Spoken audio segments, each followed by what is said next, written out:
Yo, what's up? Thunderhead back here. We're continuing on with the reading of The Hitchhiker's Guide to the Galaxy. So, where were we?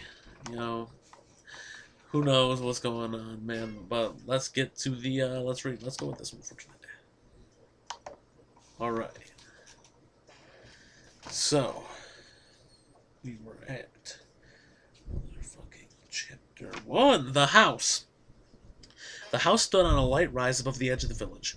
It stood on its own, looked over a broad street of the West Country farmland. Not a remarkable house by any means. It was about 30 years old, squattish, squarish, made of brick, and had 4 windows set of the size and proportion which more or less failed to please the eye. The only person for whom the house was special in any way was Arthur Dent, and that was only because it happened to be the one he lived in. He had lived in it about for 3 years, well, ever since he moved out of London it made him nervous and irritable. He was about 30, and as well as tall, dark-haired, and, never quite at ease with himself. The thing that used to worry him the most was the fact that people always used to ask him what he was looking so worried about. He worked in a local radio, which he probably used to tell all his friends was a lot more interesting than it probably thought. It was, too. Most of his friends actually worked in advertising. On Wednesday night, it had rained very heavily. The lane was wet and muddy, but Thursday morning's sun was bright and clear as it ever was, as it shone on Arthur Dent's house for what was to be the last time.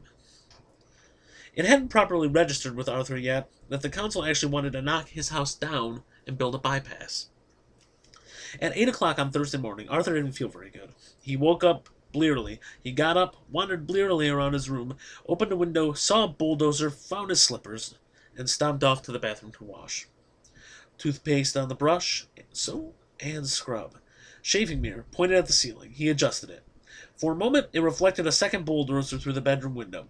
Properly adjusted, it reflected Arthur Dent's bristles. He shaved them off, washed, dried, and stomped off to the kitchen to find something pleasant to put in his mouth. Kettle, plug, fridge, milk, coffee, yawn. The word bulldozer seemed to wander through his mind in a moment and search for something to connect with. The bulldozer outside the kitchen window was quite a big one. He stared at it. Yellow, he thought, and stomped back off to the bedroom to get dressed. Passing the bathroom, he stopped to drink a large glass of water and another. He began to suspect that he was hungover. Why was he hungover? Had he been drinking the night before? He supposed that he must have been. He caught a glint in the shaving mirror. Yellow, he thought, and stomped onto the bedroom. He stood and thought. The pub, he thought. Yes, oh dear, the pub. He vaguely remembered being angry. Angry about something that seemed important. He had been telling people about it at a great length. He rather suspected his clearest visual recollection was of a glazed looks on other people's faces. Something about a new bypass he'd seemed to just found out about. Ridiculous. He took a swig of water. It would sort itself out. He decided, no one wants a bypass. The council didn't even have a leg to stand on. It would sort itself out. God, what a terrible hangover it earned him, though. He looked at himself in the window at the wardrobe mirror. He stuck his tongue out. Yellow, he thought. The word yellow wandered across his mind in search of something to connect with. 15 seconds later, he was out of the house and lying in front of a big yellow bulldozer that was advancing up his garden path. Mr. L. Prosser was, as they say, only human. In other words, he was a carbon-based bipedal life form that was descended from an ape. More specifically, he was 40, fat, shabby, and worked for the local council. Curiously enough, though, he didn't know it. He was also a direct male-line descendant of Genghis Khan. Through intervening generations and racial mixing, had so juggled his genes that he had no discernible Mongoloid characteristics, and the only vestiges left in Mr. Prosser of his mighty ancestry were a pronounced stoutness about the tum and a predilection for little fur hats. He was by no means a great warrior. In fact, he was nervous. He was a worried man. Today he was particularly nervous and worried because something had seriously gone wrong with his job, which was to see that Arthur Dent's house got cleared out of the way before the day was out. "Come off it, Mr. Dent," he said. "You can't win, you know. You can't lie in front of the bulldozer indefinitely." He tried to make his eyes blaze fiercely, but they just wouldn't do it. Arthur lay in the mud and squelched at him. "I'm game," he said. "We'll see who runs first." "I'm afraid you're going to have to accept it," said Mr. Prosser, gripping his fur hat and rolling it about the top of his head. "This bypass has got to be built, and it's going to be built." "First I've heard of it," said Arthur. "Why's it got to be built?" Mr. Prosser shook his finger at him for a bit, then stopped and put it away again. "What do you mean, why's it got to be built?" he said. "It's a bypass. You've got to build bypasses." Bypasses are devices that allow some people to dash from point A to point B very fast, while other people dash from point B to point A very fast. People living at point C, being a point directly in between, are often given on what's so keen there, and what's so great about point B that so many people from point A are so keen to get there. They often wish that people would just once and for all work out where the hell they wanted to be. Mr. Prosser wanted to be at point D. Point D wasn't anywhere in particular, it was just any convenient point a very long way away from points A, B, and C. He would have a nice little cottage at point D, with axes over the door, and spend a pleasant amount of times at point E, which would be the nearest pub to point D. His wife, of course, wanted climbing roses, but he wanted axes. He didn't know why he wanted them, he just liked axes. He flushed hotly under the derisive grin of the bulldozer drivers. He shifted his weight from foot to foot, but it was equally uncomfortable on each. Obviously, someone had been appalling incompetent, and he hoped to God it wasn't him.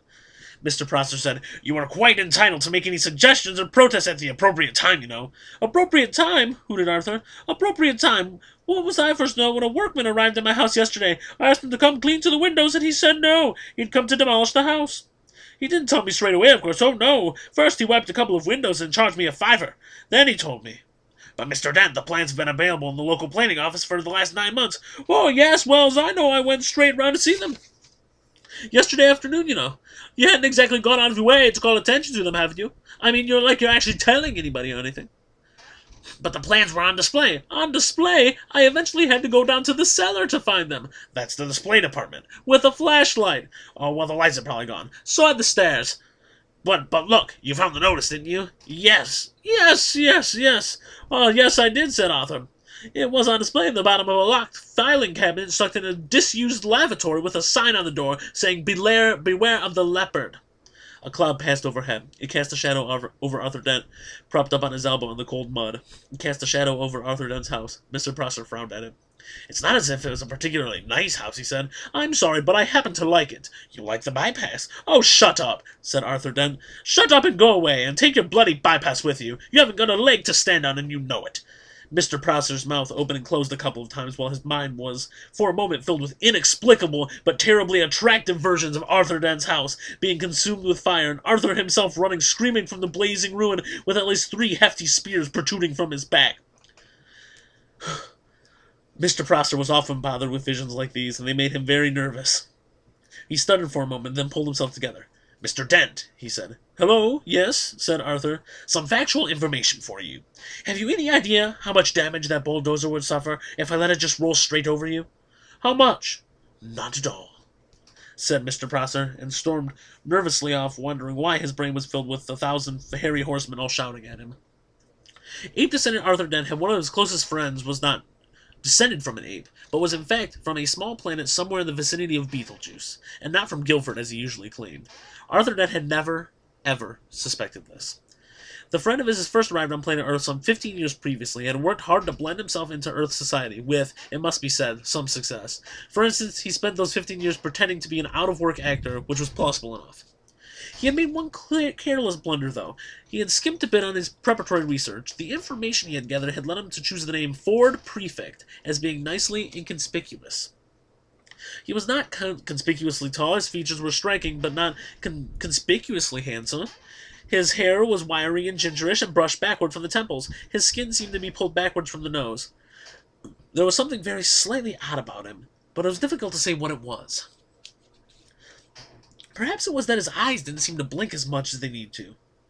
Or, and when you talked for him at any length, your eyes began to involuntarily water on his behalf. Perhaps it was that he smiled too broadly and gave people the unnerving impression that he was about to go for their neck. He struck most of his friends on Earth as an eccentric, but a harmless one, an unruly boozer with some oddish habits. For instance, he would often gate-crash university parties, get really drunk, and start making fun of any astrophysicists he could find. Then he got thrown out. Sometimes he would get seized with the oddly distracted moods and stare into the sky as if hypnotized until someone asked him what he was doing. Then he would start guiltily for a moment, relax and grin. "Oh, just looking for some flying saucers," he would joke. And everyone would laugh and ask him what sort of flying saucers he would look at. "Green ones," he would reply with a wicked grin. He would laugh wildly for a moment, then suddenly lunge for the nearest bar and buy an enormous round of drinks.